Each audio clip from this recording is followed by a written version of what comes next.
¿Cómo están? Bienvenidos a Última Mirada. Hoy día vamos a hacer un programa, de análisis político con Hugo Herrera, profesor de la Universidad Diego Portales, columnista de medios. Así es que, Hugo, desde la última vez que viniste, esto lo dije en CNN Chile Radio, desde la última vez que viniste, de acuerdo al reloj del fin del mundo, que es un reloj que, de alguna manera simbólico, que una serie de científicos tienen para qué pasa, cuáles son las posibilidades de que el mundo desaparezca. Bueno, y no se había movido la aguja en montones de años.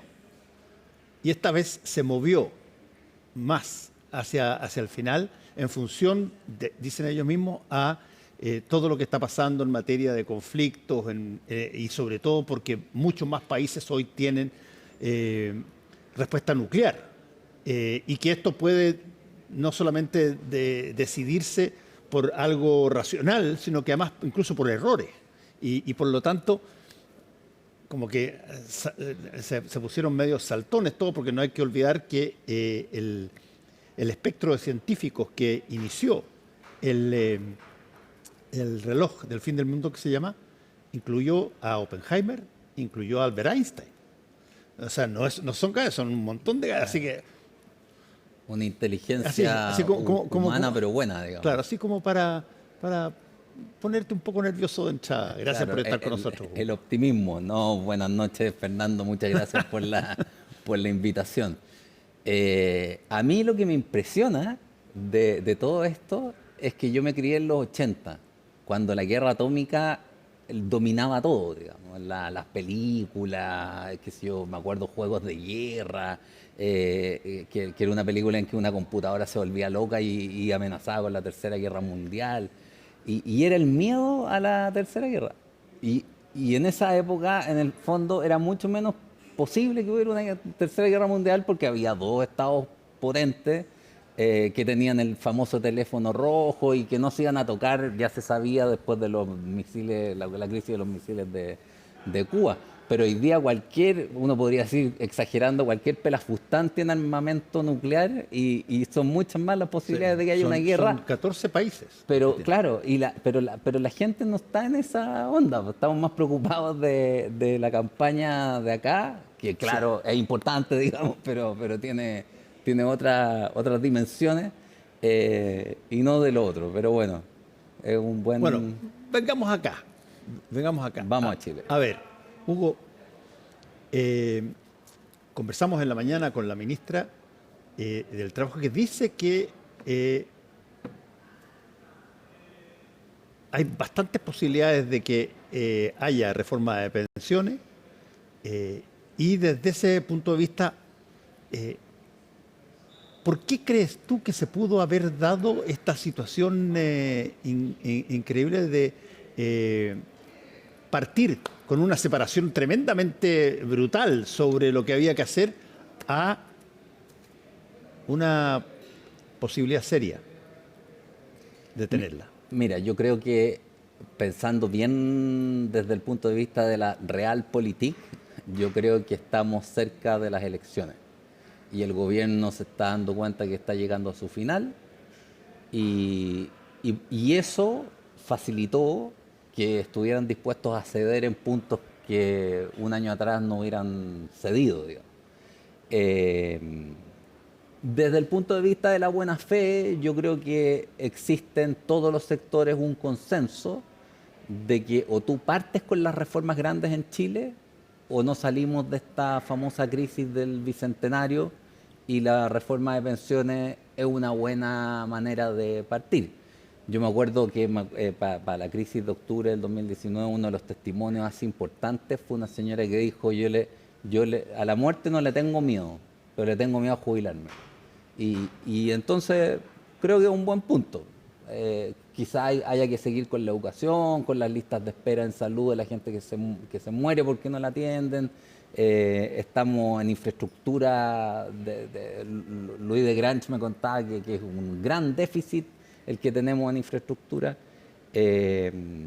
y otros temas urgentes, pero este es un buen tema para partir. Entonces creo que aquí se junta lo útil con lo bueno, digamos. O Bueno, sea, diría, ese es el ojalá, marco, digamos. ojalá que pueda darse algo así.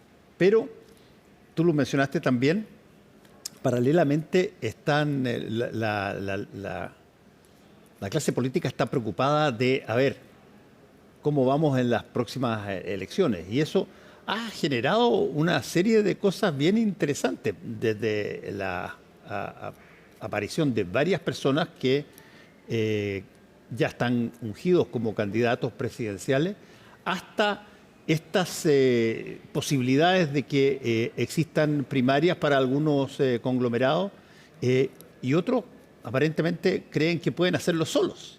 Sí, yo creo que la grilla de largada, por decirlo así, o la pregrilla a esta altura, está bien interesante. O sea, podríamos hacer un análisis partiendo por la izquierda y llegando a la derecha. En la izquierda, yo creo que los comunistas no pierden su deseo de llevar un precandidato al menos, digamos, de estar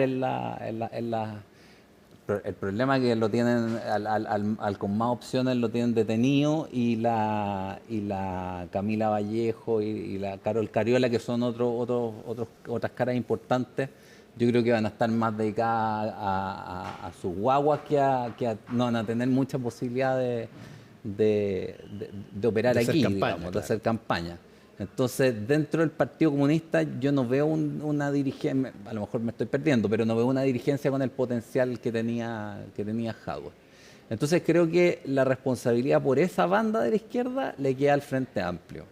Y ahí yo creo que tendrían que hacer tripas corazón y matar al alcalde Bodanovich o a alguien así para llevarlo, digamos. O sea, porque creo que es el mejor aspectado de ese mundo, ¿no?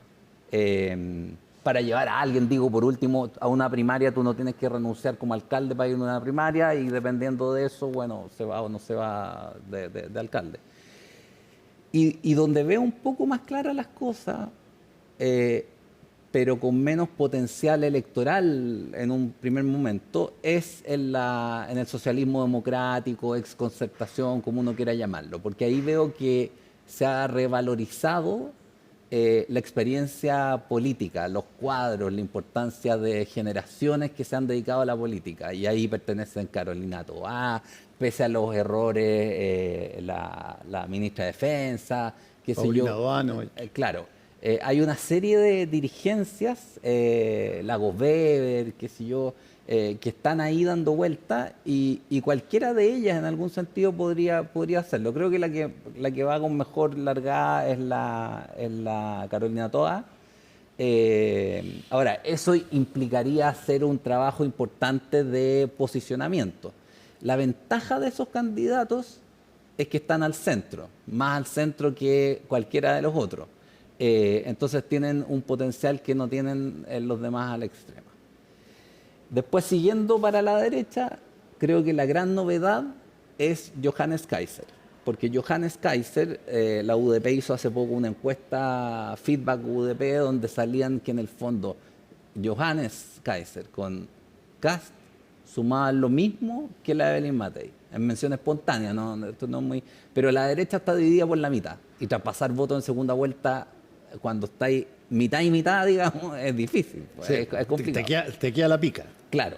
Entonces, en ese sentido, podría ser que estuviéramos ante una crisis donde se va a desplazar el poder desde la derecha más tradicional hacia la derecha, llamémosla más extrema a esta altura, no sé cómo llamarla, libertaria. Es bien inestable el tipo Social de... cristiana. Claro, claro. Las Bueno, denominaciones son... incluso ahí tienes que incluir probablemente votos que van a provenir de amarillo, Claro. si es que no van a Jimena Rincón como candidata. Claro. Entonces, bueno, y ahí viene lo que llamaríamos la centro derecha. Yo ahí creo que la mejor candidata por lejos es la Evelyn Matei, viene marcando muy bien hace años, digamos, es una política con experiencia, responsable, ha marcado sus diferencias con la derecha más economicista, pero creo que el gran problema es que, o un problema es que la candidatura da la impresión de que se estuviera estabilizando y no avanzara. Entonces ahí yo creo que es fundamental que ella logre perfilar lo antes posible un discurso político. Ayer escribí una columna que algunos pensaban como plan B, en donde mencionaba que la importancia de desbordes, por ejemplo, el liderazgo como desbordes, pero creo que esa combinación, o sea, una derecha más política como la de Desbordes, con una dirigencia como la de Evelyn Matei, más las fuerzas más tradicionales que usualmente colaboran en esto, el piñerismo, qué sé yo, sería una manera clara de decir aquí hay una centro derecha que es capaz de abrirse a los amarillos de los demócratas y de capitalizar en el fondo, de llegar al 30% y dejar a los republicanos y a los de Kaiser en un 20%. Y con eso tú ya pasas a la segunda vuelta y ahí tienes posibilidades de ganar bastante probables porque la izquierda no tiene candidatos tan buenos. Pero creo que esto lo subrayo, digamos. O sea, o Evelyn Matei pone un discurso de derecha social o republicana, popular en su programa político, o es difícil que logre imponerse al otro sector, que tiene un discurso clarito, digamos. Ahora, hay una característica en este tipo de escenario que es, independientemente de si se hace en primaria o no se hace en primaria, pero compartiendo un porcentaje de lo que son las creencias de ese sector, inevitablemente vas a tener roces. Las competencias en política en general no son competencias en que uno es extraordinariamente, qué sé yo, caballero o gran dama ante tu adversario. Tienes que mostrarle a la gente por qué tiene que votar por ti y no por la otra persona. Ahí no se invisibilizan los rivales, todo lo contrario, lo sacas a colación. Y en ese sentido es súper fácil cuando tú tienes dos que llegan al final de distintos signos. Es básicamente una batalla casi personalizada. Pero en el proceso para llegar ahí, también se producen esas situaciones y empiezan a salir una serie de temas. No, yo creo que esta va a ser una ocasión que podría ser, pensando por los bloques, digamos, podría ser, por ejemplo, la vendetta del socialismo democrático contra, por decirlo así, estos cabros chicos que se creyeron que podían gobernar mejor que nosotros. Podría ser, digamos. Yo creo que se la tienen, digamos, se la tienen guardada porque si no fuera por la reforma de pensiones este gobierno no hubiera hecho nada en la práctica políticamente. Estoy exagerando, sí, la administración del Estado ha estado, digamos. Lo que no ha habido son proyectos de impulso político del gobierno. Y en las derechas, yo creo que Kaiser no es Kast. Kaiser es un tipo más de la calle, es un tipo que estudió en Alemania, tuvo una vida de aventurero casi, tiene simpatía. Lo que no tiene son redes partidarias y cuadros técnicos importantes como para ofrecer gobernabilidad al país. Pero yo creo que ahí tiene por lo mismo que afirmarse la centroderecha tradicional. Ahora, ¿qué lastre le veo a la centroderecha tradicional? Que esta centroderecha tradicional se vea demasiado atada a grupos de interés. O sea, si por ejemplo el protagonismo lo empieza a tomar los jóvenes ricos de Evópoli, por ponerle una etiqueta a los 5, qué sé yo, a los 5 jóvenes ricos de Evópoli, eso sería una mala jugada a todas luces, digamos. O si Libertad y Desarrollo se tomara el protagonismo en la campaña, también sería una mala señal. Sería retrotraernos a épocas anteriores. Entonces, creo que Evelyn Matei tiene que manejar muy bien los equilibrios y llegar a lo que llegó la Concertación. La Concertación captó los votos hasta de los comunistas en muchas ocasiones. y eran como los compañeros feos que había que ocultar un poco. Yo creo que aquí tú puedes tener compañeros feos que ocultas un poco, pero el eje tiene que estar puesto en el concepto de derecha social, o sea, una derecha que se preocupa de la seguridad, pero entendida en un sentido no solamente de seguridad de más carabineros, más policía, sino que de seguridad social, de seguridad en la salud. ¿Ese crees tú que va a ser el tema central de la última, los últimos 100 metros planos de la carrera, digamos? Yo creo que en gran medida, mira, hay un estudio de hace poco que yo lo encontré bien interesante. No me acuerdo el título del libro, pero lo que planteaba era lo siguiente: en temas de pensiones y en temas de salud, tú en el fondo no le puedes vender incertidumbre a la gente. Y en Chile todo el sistema de salud y todo el sistema de educación, en gran medida, es venderte incertidumbre. O sea, nadie sabe qué te van a cubrir o no te van a cubrir si tú te enfermas en un ISAPRE. Y nadie sabe, hasta ahora, digamos, qué va a pasar con tu jubilación. Probablemente va a ser una jubilación de pobre, salvo que se aprueben mínimos comunes para todos. Entonces, tú le estás transfiriendo, mira el absurdo, la seguridad, lo que debería ser un sistema de seguridad social, lo estás convirtiendo en un sistema de incertidumbre para los privados. O sea, estás destruyéndolo. No existe. No existe un sistema de seguridad social que sea inseguro. Es contradictorio. Entonces, yo creo que ahí, en esos temas, se va a jugar parte importante de la campaña, y también en algo que yo creo que las familias chilenas tienen en la conciencia colectiva, digamos, que es buena educación. O sea, yo creo que el sistema chileno de educación está mal diseñado. Sobre eso se podría conversar horas, digamos, pero creo que hay dos problemas fundamentales. Primero, esa aura que tienen las carreras universitarias, pero en perjuicio de las carreras técnicas. En Chile se necesitan... hay una vocación de transformar la materia, de meter las manos, de construir puentes, de hacerlo bien. Tú en Europa o en Estados Unidos reconoces como un orgullo de los trabajadores, que son como personas que se sienten bien andando en grupo y construyendo y qué sé yo. En Chile cuesta encontrar eso. El técnico es como mirado en un segundo plano respecto del profesional. El maestro. Claro, es el maestro. Y como no han estudiado muy bien el asunto, entonces llegan y tampoco saben mucho cómo solucionarte el problema. Entonces hay como un círculo vicioso de satisfacción personal y vocacional. Y lo otro es que yo creo que en la escuela o tú te quedas con los profesores que tienes, y vamos de mal en peor, o tú haces un sistema como parecido a aquel con el que se fundó la educación en Chile, que es importación selectiva, inmigración selectiva de profesores de países con sistemas educacionales avanzados. Finlandeses, qué sé yo, alemanes, holandeses, qué sé yo, coreanos, de distintos países. En Chile los sistemas de educación escolar lo fundaron extranjeros, desde las monjas de la caridad de no sé dónde, los curas de no sé dónde, el pedagógico lo fundaron profesores alemanes, las normalistas eran alemanas.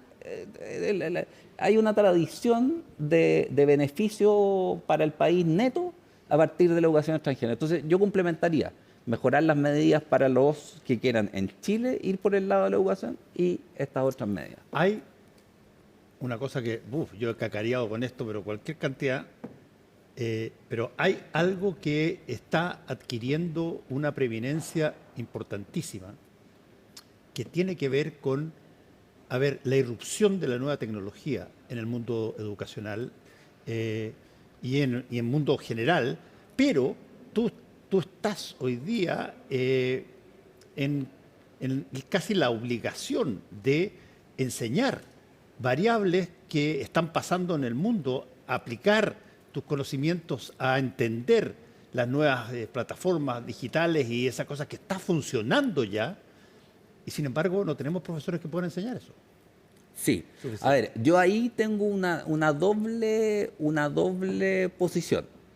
Yo creo que el problema con la tecnología es que tú tienes que combinar la parte instruccional, y en eso estoy completamente de acuerdo contigo, de que somos, hasta nosotros, digamos, yo me considero una especie de primate, digamos, en el Yo también. manejo de las tecnologías, pero también hay otro aspecto que Cualquier es... problema que tengo, se lo pregunto a mis hijos. Sí, yo ya estoy en la misma, digamos. Eh, pero hay otro tema que es el tema educativo y de adquisición de hábitos. Y se ha estado mostrando por investigaciones importantes, y los buenos colegios del mundo, digamos, ya lo están haciendo, que incorporar elementos tecnológicos en la educación es funesto. Tú le metes veneno a los niños tanto por los contenidos como por terminarlos pegando a aparatos que como no están habituados a otros tipos de actividades, los capturan. Dejan de jugar en los recreos por estar metidos en los aparatos. Entonces, creo que hay que buscar una combinación muy sensata entre el hábito y la instrucción. Déjame darte una estadística al respecto que ya la he dicho, pero que a mí me impresionó muchísimo. En Estados Unidos hicieron un estudio de horas frente a un computador, llamarlo tú, de cualquier forma, desde tu smartphone hasta un computador formal, y tu relación de contacto con plataformas digitales versus tu contacto con seres humanos de carne y hueso. Y tienes una diferencia cercana a como 3 horas más pasas tú asociado a mecanismos de tecnología digital en comparación con básicamente 1 hora en términos de relaciones efectivas ante seres humanos de carne y hueso. No, es sorprendente. Yo no tengo un criterio de juicio último para decir esto va a mejorar a la humanidad o la va a empeorar. Tiendo a pensar que la va a empeorar. Pero me llama la atención que, por ejemplo, en la época nuestra, digamos, aquí creo que estamos en la misma, uno, si quería salir con alguien, llamaba por teléfono. Y tenía que pasar por la mamá de la persona o por el papá de la persona, y había que pelear por el teléfono porque en general no había más de una línea en la casa, qué sé yo. Después empezaron los celulares y ya se podía hablar, cambiaron los horarios, qué sé yo. Después los jóvenes ya no hablaban directamente. Hoy día se volvió complejo que un joven llame a otro joven por teléfono. Le mandan mensajes de texto o mensajes hablados, pero que son sin poner la cara, son sin ponerse ahí, son sin estar. No son en tiempo presente. Claro, como que tú no, como que como que ponerse frente al otro se haya convertido en una carga difícil de manejar psicológicamente. Y yo creo que eso para la sociabilidad, para los tipos de relaciones que se te producen en la calle, él en el trabajo, en el comercio, en la escuela, son fatales, po. O sea, imagínate lo que es una experiencia universitaria donde tú no tienes gusto por conversar con personas ahí a la vista, digamos. Es el fracaso del sistema universitario. Entonces, creo que ahí el asunto este que mencionas de la mayor cantidad de horas es complicado. Yo soy bien pesimista, tengo la idea de una cápsula, de que tú en poco tiempo más vas a tener, qué sé yo, van a ser más baratas o más caras, unas cápsulas donde tú te vas a poner y vas a poder disfrutar de placeres de todo tipo, y los placeres van a ser más intensos y mejores mientras más plata tengas para comprar mejores programas, digamos. Eso yo creo que se está acelerando tanto el proceso que... O sea, ¿crees más en eso que en la aproximación al futuro que hace esta película Hair? ¿La viste tú, Hair? No. Vela, está en la red, creo que está en Netflix también. Hair es una persona que se enamora de una mujer robot de inteligencia artificial. ¿Ah? Ella es maravillosa para todos los efectos prácticos. Claro. Tiene qué sé yo, una fisonomía que se nota que es una humanoide, digamos, pero la relación que se adquiere con los problemas de él y las cosas son fenomenales en un momento dado. Un poco como Blade Runner, así. Claro, un poco como Blade Runner, sí. La cosa es que esto es película y es ficción y todo lo que... Pero de alguna manera la ficción también te apunta a cuáles pueden ser los excesos posibles, digamos. Sí, a ver, el futuro es impredecible, pero sí. a mí hay algo que me ha desilusionado mucho. ¿Qué? Que yo creo que se ha desarrollado mucho más la tecnología visual y de software y de experiencias, ¿cómo decirlo?, virtuales, mucho más que las máquinas. O sea, si a ti te hubieran dicho hace 30 años, vamos a hablar por teléfono directo a las cámaras, pero ya no es en la pantalla como uno se lo imaginaba, sino que vamos a hablar con unas cosas chicas que vamos a manejar, uno hubiera dicho, quizás, pues, pero uno se imaginaba que ya iba a haber autos voladores, qué sé yo. Era más, yo me imaginaba un futuro más maquinal, con más máquinas. Y los fierros, la verdad es que son más caros. Pues. Entonces, no hemos avanzado mucho en los fierros. Pues los autos siguen siendo bien parecidos a los autos de hace 30 años atrás. Pero en cambio, en todo lo que es tecnología visual y de sensaciones virtuales, hemos avanzado a velocidades enormes. Entonces, creo que el futuro va a ir más, me parece, digamos, así como están las cosas, va a ir más por ahí en lo inmediato que por el lado de la robótica y las pololas así como las pololas reales. Claro. Bueno, vamos a ver cómo se genera eso y vamos a estar conversándolo aquí también en Última Mirada. Muchas gracias, Hugo Herrera. No, muchas gracias a ti, Fernando. A todos ustedes, muy buenas noches. Nos encontramos mañana en CNN Chile Radio con Carolina Urrejola también para entregar todas las informaciones del día de hoy y lo que viene ya aproximándose la última semana de enero. Hasta luego.